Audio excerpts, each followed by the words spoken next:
This is the Prep Report with Mike Hutchins and Robin Francis, an in-depth look at high school sports in the West Tennessee area.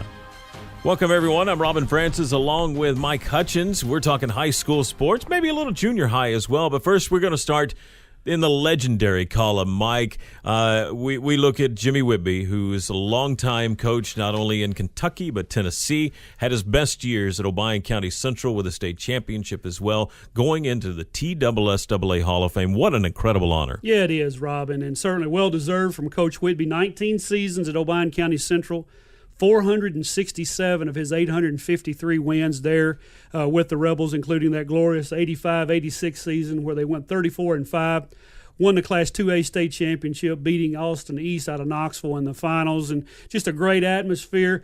I don't think that there's anybody in this neck of the woods, Robin, that's been alive for very long that does not have a fond memory of the pit, unless you had to play there as an opposing team. And certainly Coach Whitby created an environment there. He created almost a cult-like following. The folks were so loyal to him, and he had some outstanding teams there. 3 state tournament appearances there, including that championship season. They won 20 or more games in 16 of his 19 seasons there, 30 or more 3 times.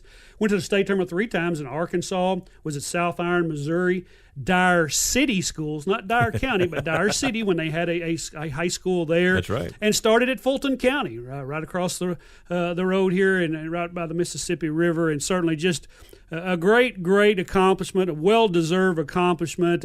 Noah had a chance to talk to his brother, Bobby, his dad, Charles, who's a great friend of ours, and Cannon's going to come in for the ceremony, going to be April 14th there in Murfreesboro, and certainly be a glorious occasion. And there's no better interview than Jimmy in a lot of different ways. You had to know how to take him because he was going to throw some different things at you. They do want to talk alternate facts now, but he was really great at promoting his program and his kids, and I thought that was one of the best things that you could ever ask for a coach. And he promoted the fans. Oh, yeah. After the first 2 or 3 times I talked to him, I was convinced that the fans suited up and played, Robin, because everything was because of our fans, and thus they came out and supported them. And we can remember back at Gibson County High School at some of the district tournaments there and the regional tournaments where they'd get there at 3:30 in the afternoon. I mean, as soon as school let out, they would be in line to get in the gymnasiums there at Jackson Southside.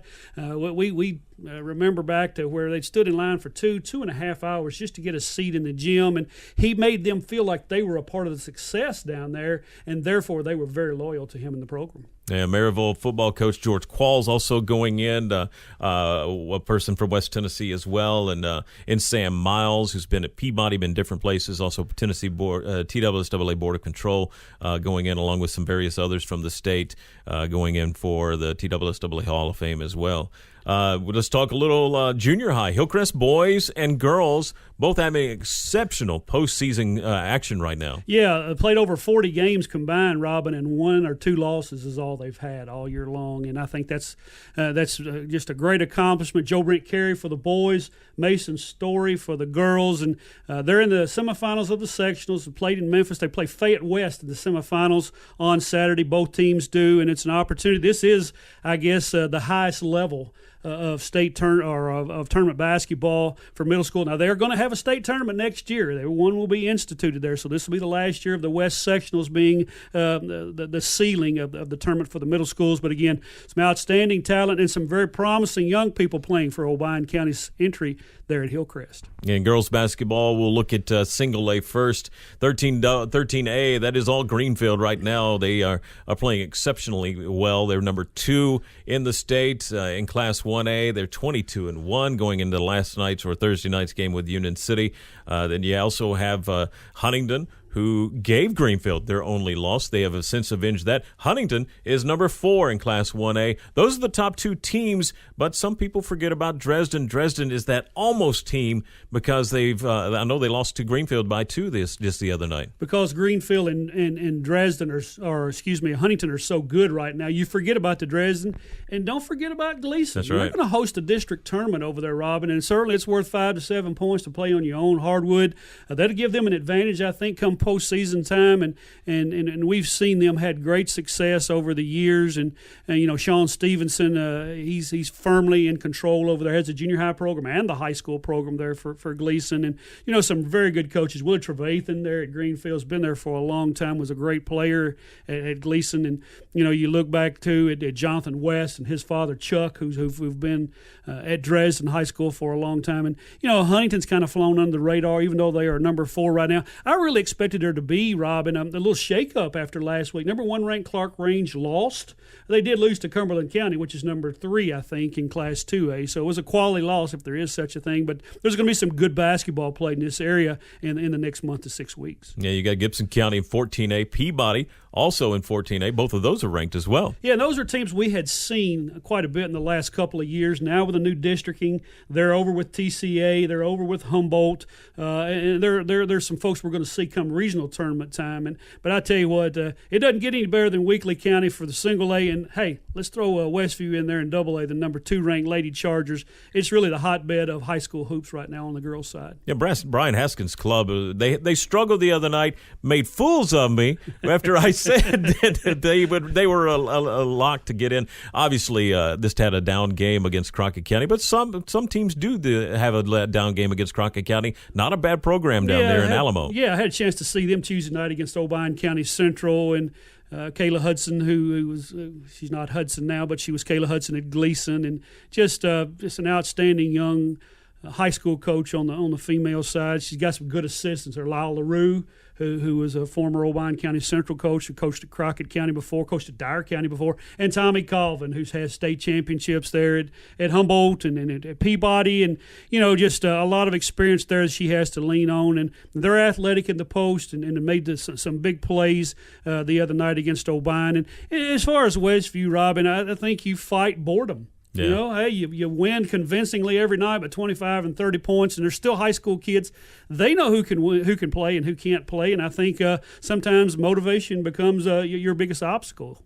And boys basketball, and we'll start with single A. Humboldt in 14A, probably the one that a lot of people are talking about. Union City as well, finally ranked the Tornadoes, number 10 this week. Humboldt, number 4. Humboldt got a big win over TCA, Robin, on Tuesday night there, and that's a good league. We talk about Peabody, we talk about TCA, Humboldt. Don't forget Middleton. That's Robin, right. still state ranked as well. And Union City sneaks in at number 10. Again, they've quietly had a good season, got themselves in a good position. District 13A, going to be the number 1 seed over there, I believe. And that's really important in these 7-team leagues because you have an automatic berth not only into the semifinals of the tournament, but to the regional tournament as well. So the pressure's off a little bit. Yeah, Greenfield, though, is having an incredible season. 16-6 going into Thursday night's game with Union City. They've been surprising a lot of folks, and I think that was possibly been one of the best surprises we've seen so far this year. Yeah, Levi Dees can shoot the basketball. Yeah, he Robin. can. We've seen that, and he's got some good folks around him. And Chad Levister's done a good job. Yep. And it's been a program over there that hadn't had a lot of success the last 5 to 6 years, but he's gone in, he's built right, and they're tough to handle in their gym over there. It's really an advantage for them to play. I know it's a new facility, and you think, hey, we don't have the kinks out yet, and not enough cobwebs in the ceilings yet for us to kind of call this home, but they do play much better there, and they're a real challenge when you go on the road to play them. In Double A, you have Dyersburg and South Gibson are the top teams in Class 13 Double A. Dyersburg just 3 losses, South Gibson 19-6 going into Friday night's action as well. Just a couple of quality teams that are having good years. Yeah, they are. I had a chance to see Crockett County and our old buddy Gerard Shelton on Tuesday night when Crockett County played Obion County Central. And, well, you got to fear him, Robin, because he's won some big basketball games in the past. They're not real talented as far as from a physical standpoint, but they play hard. His son plays. P.A. Pratt's son's on the team there.